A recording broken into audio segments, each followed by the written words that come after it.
My name is Alfonso Albaisa. I am Vice President of Nissan Design Europe.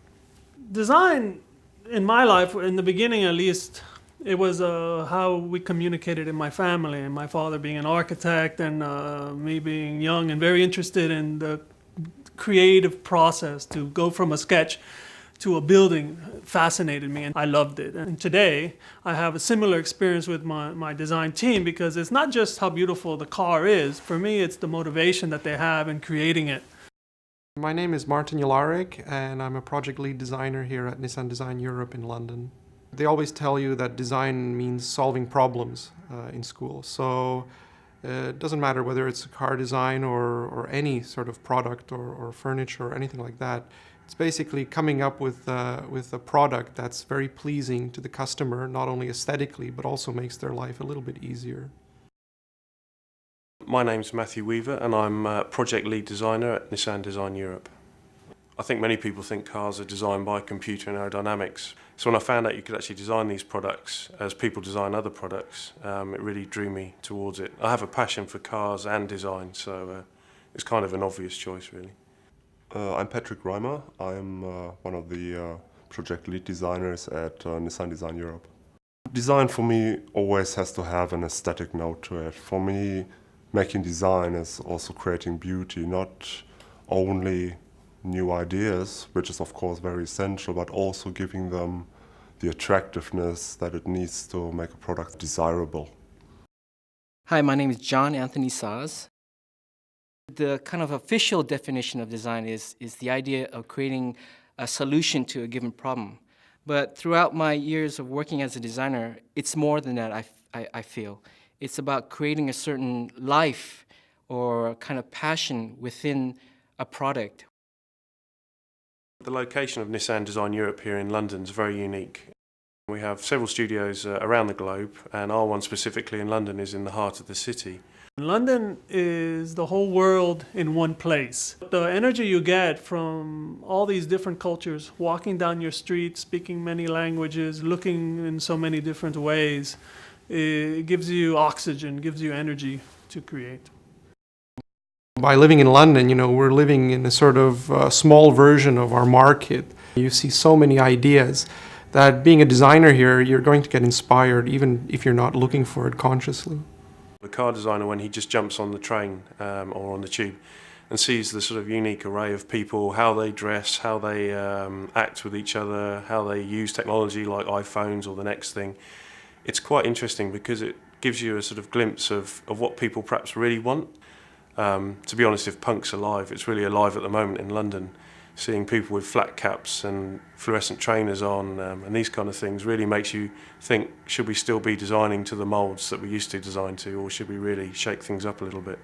In Nissan, when we start a project, it's really the result of intense search of the world, really. We look for people that fit the mindset of Nissan. What I try to do is kind of use a process I kind of created. It's called the method designing. I try to become the customer and try to understand his or her needs. And once I understand their needs, then I can come up with a kind of a solution or an idea based on their needs, and I create something for them. It might be hard to believe, but the world still has a lot of room for completely new concepts. So we have a group called Exploratory, which looks for these completely new concepts. And when the top management accepts this new object, this new car, it comes to design.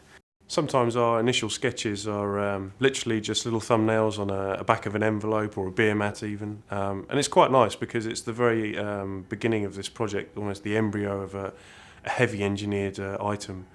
And from these sketches we develop the views. Of course we work with our management team in Japan and in Europe to refine the ideas. And then this develops then into perhaps a 3D stage after this initial stage.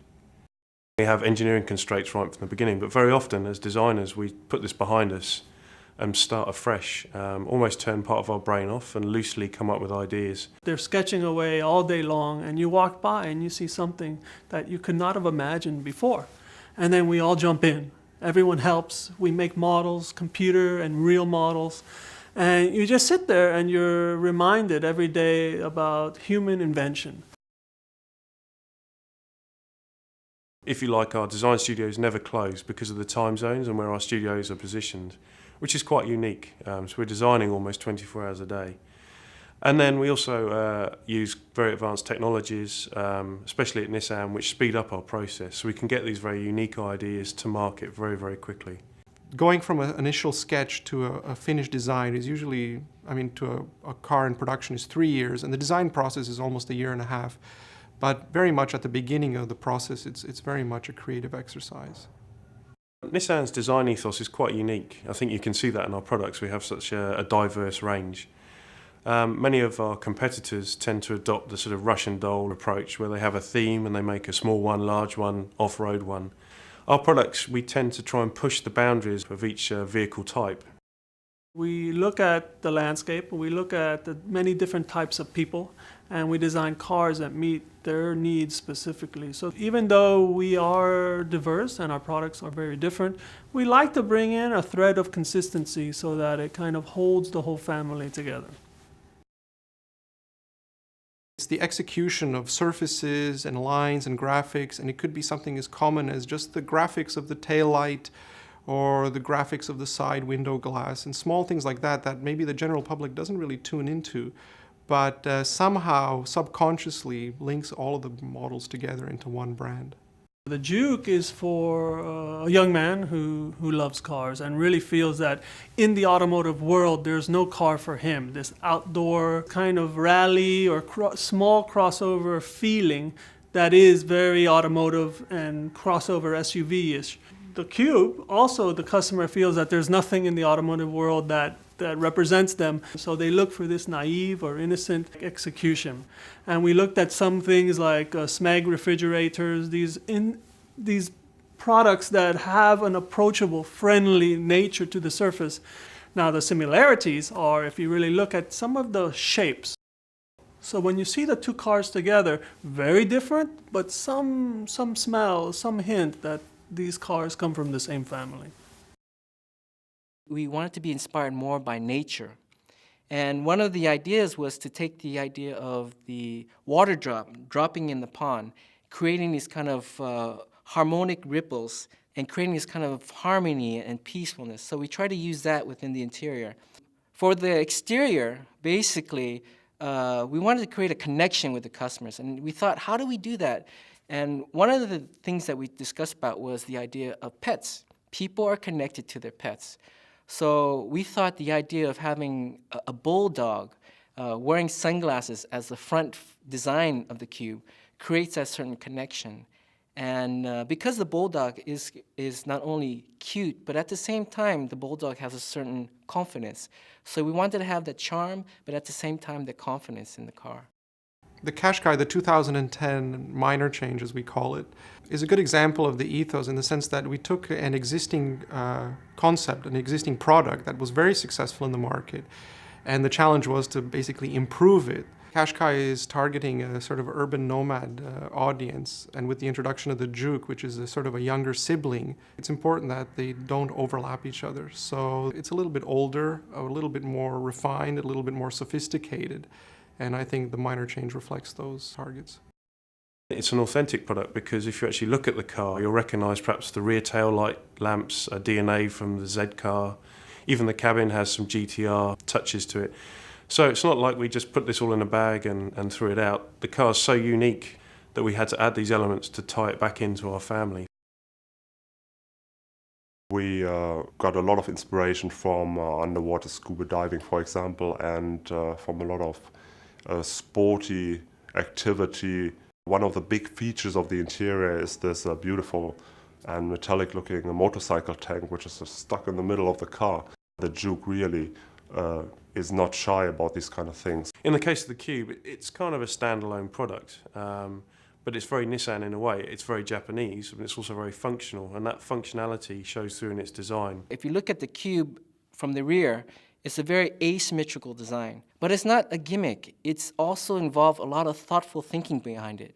So for example, if you're on the right side driving the car and looking diagonally towards the rear when you're making either a lane change or reverse, the open side where the glass wraps around on the left side of the car becomes a very functional aspect of the design. So it's a very clear balance between function and what we call fashion at the same time. Something as simple as sort of the word sophisticated and refined are enough already for the designer to start analyzing where you can sort of improve the car. So from the front view of the vehicle, we wanted to make it a little bit wider looking. So as you can see, the bumper and the lights and the grille are all a little bit more horizontal, a lot more, I could say, smarter. That's a combination of the technology used, but also the design execution. The Duke is definitely a Japanese car, purely in its boldness of expression and its daringness. Japan recently has got a reputation of really pushing the boundary, of not being very conservative, to be almost very liberal, to try different things, and this is very Nissan. What we like to do is to go deeply into the kind of Japanese DNA and apply some of that into the Nissan design. And I think this is what makes Nissan design different from other car companies.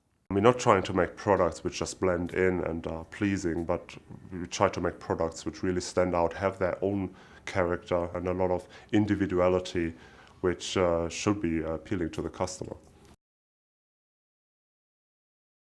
You know, when I think of designing cars for the last 20 years, and I think of why do I wake up every morning and run to the office, is because of surprise. And what happens in design is that we're imagining the future 3 or 4 years from today. So we really try to stretch what we consider good design. The favourite part of the design process for me is when we develop a full-size clay model and we put a material on it called Dynoc, which is a silver substance which makes the car turn from a clay model to a shiny, almost realistic looking model.